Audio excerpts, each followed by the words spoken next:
La desinformación general sobre el Tribunal del Santo Oficio propicia que existan creencias de lo más variopinto para cada una de las cuestiones con ella relacionadas. Así, el año 2013, en televisión española, en una obra de ficción, Águila Roja, tuvieron la desfachatez de tratar el problema de las brujas en España, en una época que se puede situar en el siglo XVI, como si los hechos se hubiesen desarrollado no en España, sino en Francia, en Inglaterra o en Alemania. Y eso es lo que queda en la memoria colectiva como verdad irrefutable, el culto a la mentira. Pero si por casualidad la víctima intelectual de la Ilustración acaba aceptando la realidad en lo tocante a la brujería y a la Inquisición, siempre le queda el arma llena de orín que afirma que en España, Portugal e Italia el Santo Oficio tenía tanto que hacer persiguiendo a judíos, mahometanos y protestantes que no le quedaba tiempo para perseguir también a las brujas. La revisión sistemática de los archivos inquisitoriales nos demuestra algo muy distinto. Calculo que la Inquisición en los países católicos del Mediterráneo llevó a cabo entre 10.000 y 12.000 procesos de brujería, que no obstante fueron sentenciados con penas menores o absolución. ¡Ah, caramba! Al final resulta que la Inquisición sí trató temas de brujería. Sí, efectivamente la Inquisición trató temas de brujería. Y según el historiador Josep Pérez, en España se juzgó a tantas brujas como en los demás países. La gran diferencia consiste en que los españoles, gracias a la meticulosidad de la Inquisición, rara vez quemaron una. Mientras tanto, los tribunales de la mayoría de los países europeos perseveraron en esa práctica cruel hasta finales del siglo XVII.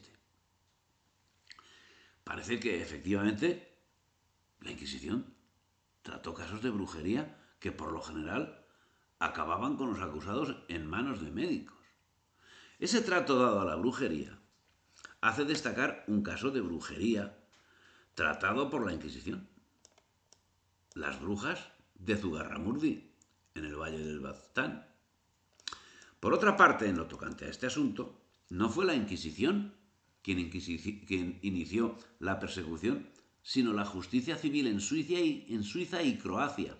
Resulta interesante ver cómo la Inquisición de Milán no sabía qué hacer con dos caminantes nocturnas que en 1384 y 1390 confesaron haber participado en una especie de aquelarre blanco en el que el hada Madonna Oriente les instruía en la forma de ayudar a la gente a combatir la brujería. Siempre en Europa, nunca en España.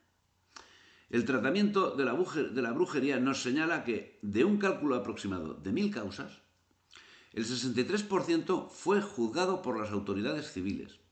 El 17% corresponde a tribunales episcopales, mientras que el 20% corresponde a la Inquisición.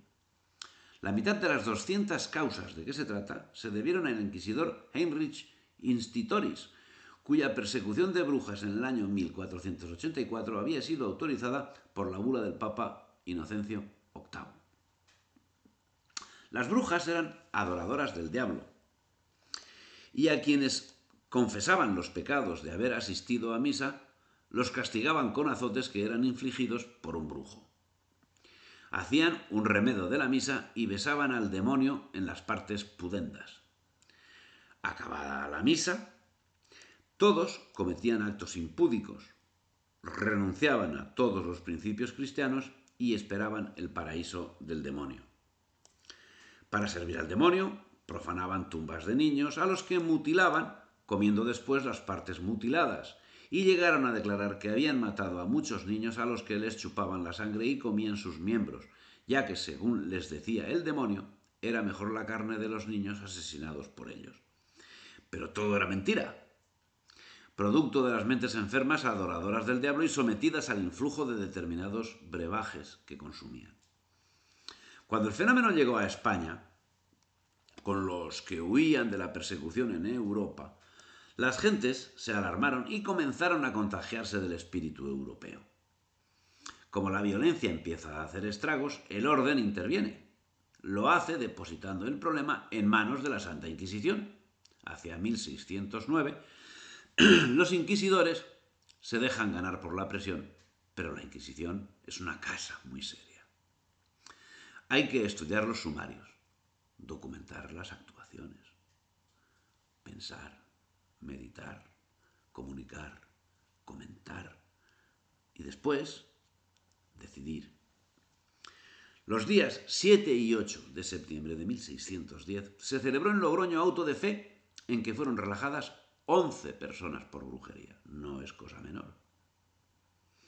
Este hecho motivó a la Inquisición a realizar un estudio en profundidad sobre la brujería, lo que condujo a determinar que la brujería era un fenómeno que acontecía a personas enfermas, que como tal debían ser tratadas por especialistas. Ejemplar la actuación del inquisidor de Logroño, Alonso de Salazar Frías, que mientras en Europa y sus dominios se quemarían brujas hasta un siglo después de que él hubiese fallecido, salvó del martirio a un número indeterminado de infelices. La posición del Santo Oficio fue puesta a prueba con ocasión de los problemas de Zugarramurdi. Cuando en 1612 el inquisidor de Logroño, Salazar y Frías, hizo notar en un célebre informe dirigido a la Suprema hasta qué punto carecían de fundamento los supuestos aquelarres e intervenciones diabólicas, reduciendo todo aquello a su real dimensión, de habladurías y chismes, fruto de la ignorancia. Ese informe, donde textualmente se dice que no hubo brujas ni embrujados hasta que se habló y se escribió de ello, ha sido considerado como un monumento a la razón por encima de la superstición general reinante. Pero el asunto no queda en la genialidad de una persona. Pocas cosas en la Inquisición quedaban relegadas a la genialidad de una persona. Así, don Alonso de Salazar coincide en sus postulados con los que defendía Pedro de Valencia, que había estudiado los procesos de brujería y llegado a la conclusión de que en la mayoría de los casos eran invenciones de los testigos, producto del miedo, manifestaciones de algún trastorno mental o simplemente una tapadera para encuentros indecentes. Los inquisidores determinaron que estas actividades eran alucinaciones provocadas por la ingesta de determinadas drogas y propio de gentes con salud mental deteriorada. Pedro de Valencia, teólogo, manifestó que no debe hacerse gran caso de los testigos en estas materias, aunque sean muchos y graves, porque sabemos que cuando los emperadores romanos perseguían a los cristianos, se justificó contra ellos con muchos testigos conformes que mataban niños, se juntaban de noche a comerlos y se mezclaban hombres y mujeres a oscuras para obscenidades horrendas. Pedro de Valencia concluyó manifestando que para ningunas causas necesitaba tanta crítica el Santo Oficio como para las de brujos y magos, que sería conveniente se formase instrucción particular que sirviera de gobierno a los inquisidores en adelante y que nunca le parecería seguro condenar a relajación los negativos de este crimen por más pruebas que hubiere, mediante ser todas ellas muy falibles. Y que es mejor, en caso de duda, dejar sin la condena a un culpado que castigar un inocente o imponerle más pena de la que merecía. Estos informes, emitidos por especialistas, no pasaron desapercibidos a la Inquisición. Consecuencia de ellos, los inquisidores españoles adoptaron frente a la brujería una actitud escéptica y se las persiguió más por presuntos engaños o supercherías que por que creyeran seriamente en sus contactos con el demonio y que hubiese componentes heréticos en sus actividades. Como consecuencia, y al considerar a la brujería como un acto de debilidad mental, mientras que la Inquisición solía mostrarse dura y tajante con judíos, mahometanos y protestantes, se mostró inusitadamente blanda en cuanto al castigo de la brujería y otras formas de delitos mágicos. Tan blanda que consideró considerado con los ojos de un español o considerado con los ojos de un europeo del norte o de Centro Europa, debió resultar un escándalo. Obviando estos datos, siguen existiendo autores que hacen afirmaciones como la que sigue. Durante la Edad Media, la Iglesia reinventó la brujería como significante antagónico a la voluntad de Dios y como desafío a sus representantes legítimos en la tierra. La bruja mala, un invento de la teología cristiana. Todo lo contrario a su ordenamiento, caería bajo el signo del pecado, estigma por excelencia de la violencia política de la Iglesia. Bajo sus fueros quedarían proscritos los conocimientos sobre el cuerpo y la sexualidad sometida al dominio del tabú. Sobre todo la de la mujer, sometida irremediablemente a una cultura de subordinación patriarcal por encargo o maldición de Dios Padre en Génesis. Bien, esto nos lo dice el amigo Primitivo Martínez Fernández. Bien, para estudiosos de esta categoría, de nada vale remarcar la estadística incluida en la primera parte de este apartado de brujería, y que señala que fue el poder civil, y en Europa, nunca en España, quien se llevó la parte del león en la persecución de brujas. Esas cosas y otras, como el caso de Rodrigo de Jerez, el importador del tabaco de América, son usadas de forma aviesa por quienes desconocen o niegan con dolo la verdad histórica. Rodrigo de Jerez, a lo que parece, no puedo dar fe documental mínimamente fundada, fue procesado por la Inquisición cuando lo vieron echar humo por la nariz y por la boca. Los alegres historiadores traducen el hecho como sigue. El tabaco es originario de América. El mismo día de su desembarco en Cuba, en ese año especial de 1492, Colón y sus compañeros Rodrigo de Jerez y Luis de la Torre observaron a los indios fumando tabaco. El primero de estos fue quien se encargó de llevar esta hierba a Europa, con tan mala fortuna que fue juzgado por la Inquisición y condenado a muerte. Esto nos lo dice Primitivo Martínez Fernández. En España, la Inquisición dejó bien claro, desde el episodio antes referido de Rodrigo de Jerez, que sólo Satanás podía conferir al hombre la facultad de expulsar humo por la nariz y la boca. De esta manera, la Iglesia podía acusar a un fumador de pactar con el diablo, lo que en aquellos años equivalía a morir quemado en la hoguera. Eso lo sigue diciendo el mismo, este seguro que es un historiador, el mismo Primitivo Martínez Fernández. Otros, no tan drásticos, aseguran que Rodrigo regresó a España en La Niña, llevando a Ayamonte su gusto por el tabaco. Sus vecinos, escandalizados por verle echar humo por la boca, lo denunciaron a la Inquisición, que lo detuvo y encarceló por espacio de 7 años por sus hábitos paganos y diabólicos, dado que solo el diablo podía dar al hombre el poder de arrojar humo por la boca. Cuando fue liberado, el uso del tabaco se había extendido ya por media Europa. Otros aseguran que la denunciante fue su propia mujer. La literatura al respecto es muy amplia y el papel es muy agradecido.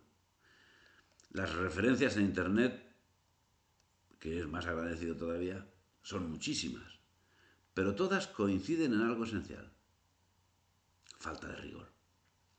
Después de todo, parece que efectivamente algo tuvo que ver Rodrigo de Jerez con la Inquisición por cuenta del tabaco, pero lo que también parece cierto es que, a pesar de quienes no dudan en aseverar que fue quemado en la hoguera casi al mismo tiempo que Sir Walter Raleigh, que fue decapitado por el mismo motivo en la Inglaterra de Jacobo Estuardo, tuvo que ser un cadáver que gozó de muy buena salud cuando en 1514 aparece como arrendador en Casarabonela, provincia de Málaga.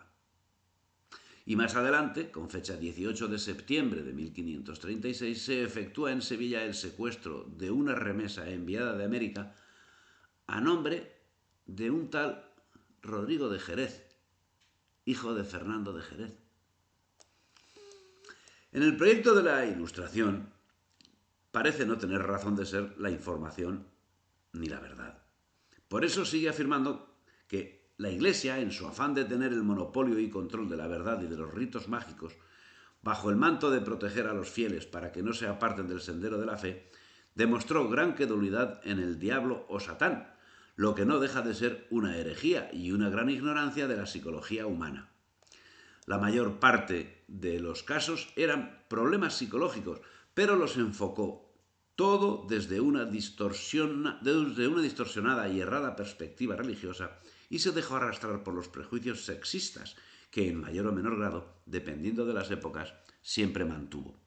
Y eso nos lo dice Primitivo Martínez Fernández, el historiador.